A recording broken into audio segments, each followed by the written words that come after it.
ഒരു അരമണിക്കൂർ കഴിയുമ്പോഴേക്കും വേദന മാറും. അത്രയും സൂപ്പർ പവറാണ്. ഇതാണ് ചങ്ങലാമ്പരണ്ട, ഒരു വള്ളിച്ചെടിയാണ്. കുറച്ച് നാൾ മുമ്പ് എൻ്റെ കാല് കസേരമ്മ തട്ടിയൊന്ന് മടങ്ങി. വിരലെന്നാൽ നന്നായി വീർത്തിട്ടുണ്ടായിരുന്നു, നല്ല വേദനയുണ്ടായിരുന്നു. ഇത് എണ്ണ കാച്ചി പുരട്ടിയിട്ടുണ്ടെങ്കിൽ വേദനയൊക്കെ മാറുമെന്ന് പറഞ്ഞ് എൻ്റെ നൈബറായ രേണുവാണ് എനിക്കിത് തന്നത്. ഇതുകൊണ്ട് ചമ്മന്തി ഉണ്ടാക്കാൻ പറ്റുമെന്നും പറഞ്ഞിരുന്നു കേട്ടോ. കൂട്ടത്തിലൊരു തണ്ട് നടാനും കൊണ്ടുവന്നിട്ടുണ്ടായിരുന്നു. അത് ഞാൻ നട്ടു. അതിപ്പോൾ നന്നായി പിടിച്ചു വരുന്നുണ്ട്. ആ ചെടിയാണ് കേട്ടോ ഇത്. ഇതിൻ്റെ ഗുണം മനസ്സിലാക്കിയപ്പോൾ ഇതേക്കുറിച്ചൊരു വീഡിയോ ചെയ്യണമെന്നുണ്ടായിരുന്നു.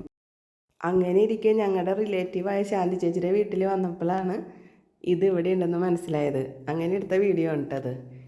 കൂടുതൽ എനിക്ക് ഇതിനെപ്പറ്റിയൊന്നും പറയാൻ അറിയില്ല. ശാന്തി ചേച്ചിയോട് ചോദിക്കാൻ, ശാന്തി ചേച്ചിക്ക് ഇതിനെപ്പറ്റി നന്നായിട്ട് അറിയാം. പറഞ്ഞോ ചേച്ചി.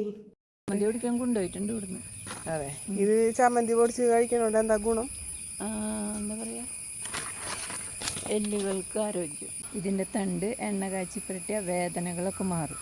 എല്ലും തലപ്പൂ എന്ന് പറയുന്നത് ഇളം പ്രായം, അതാണ് ചമ്മന്തി ഉണ്ടാക്കുക. അതായത് എളപ്പം തണ്ടില്ലേ, അതിനെ പറയുന്നത് എന്തുട്ടാ, തലപ്പ്.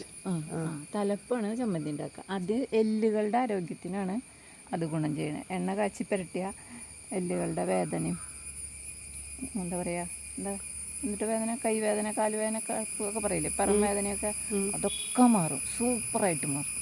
കൈയുടെ ഈ ഇതില്ലേ, ഇതിങ്ങനെ വന്നതില്ലേ, എല്ലിങ്ങനെ വന്നതില്ലേ, അത് വേദന മാറി. അതാണ് ഞാൻ തെളിവെന്ന് പറഞ്ഞ.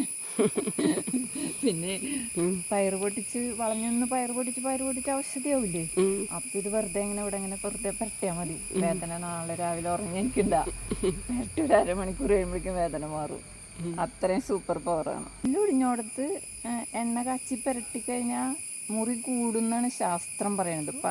എന്താ പറയാ, ആയുർവേദം പറയണത് അങ്ങനെയാണ്. അതിൽ പക്ഷെ ഔഷധങ്ങളൊക്കെ ചേർത്തിട്ട് വേണം കേട്ടോ എണ്ണ കാച്ചി പുരട്ടാൻ.